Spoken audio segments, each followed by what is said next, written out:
Over 30 years ago, some of the first major politicians to make a significant issue out of climate change and the damage to the ozone layer were politicians on the right of mainstream politics. These are people like Margaret Thatcher, Ronald Reagan, and George Bush Sr.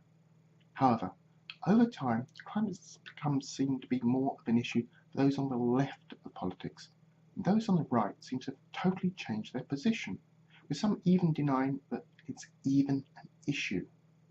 So why were the right initially pushing the issue, and how did it change, and what could be done to get more bipartisan support for the issue? Well, two of the people involved had personal reasons for treating the issue with extra care. One of these was Margaret Thatcher. Although Mrs. Thatcher has come in for a lot of criticism over the years, what's often overlooked is that unlike almost all politicians, she was a scientist and started out as a research chemist.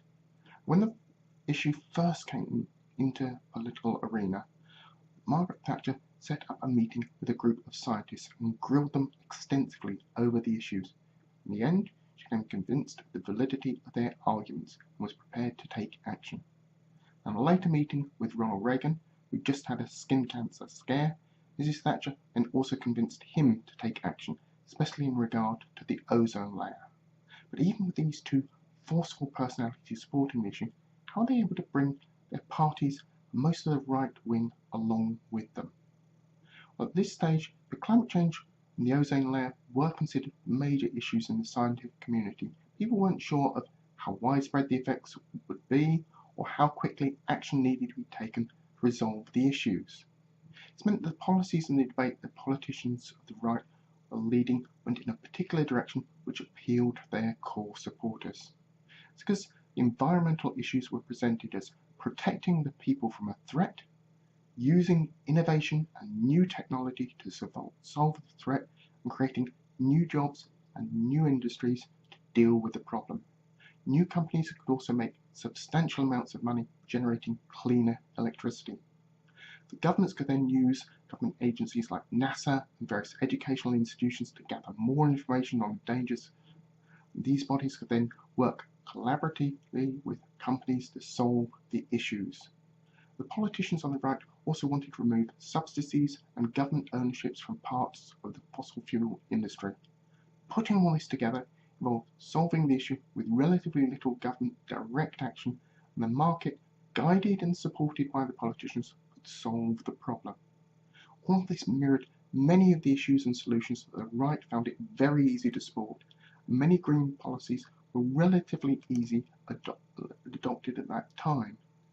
However, as more scientific research was completed on the issues and more data gathered and analysed, the size and scope of the problem became a major factor. It became apparent to many people that some minor government involvement and leaving it to the market wouldn't be enough to avert a crisis.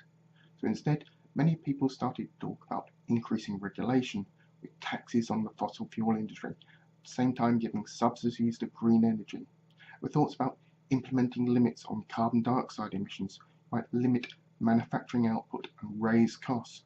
All of this, of course, could lead to job losses in the fossil fuel industry and elsewhere. In addition, people were talking about fining the fossil fuel industry in order to pay for cleaning up the environment.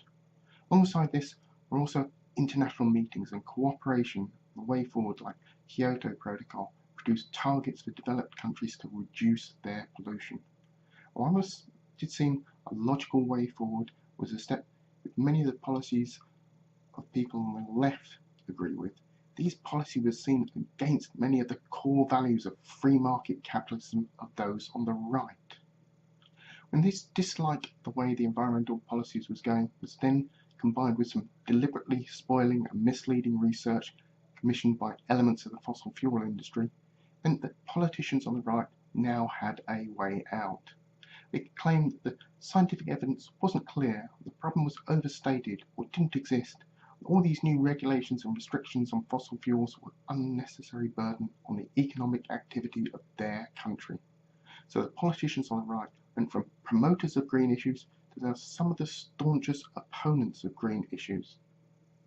In order to bring the right wing back into the environmental fold, there has to be more stress on the side of environmental policies that they feel comfortable owning and supporting. This includes government's role in defending the people from the threat of harm brought about by climate change, including the economic impact of flooding and extreme weather events, the millions of jobs and profits to be made from generating renewable energy. However, the fact that might resonate the clearest is the risk of losing out in the technological race for green technology to countries like China, may come to dominate the renewable energy market, put the energy security of other countries in the hands of a communist country.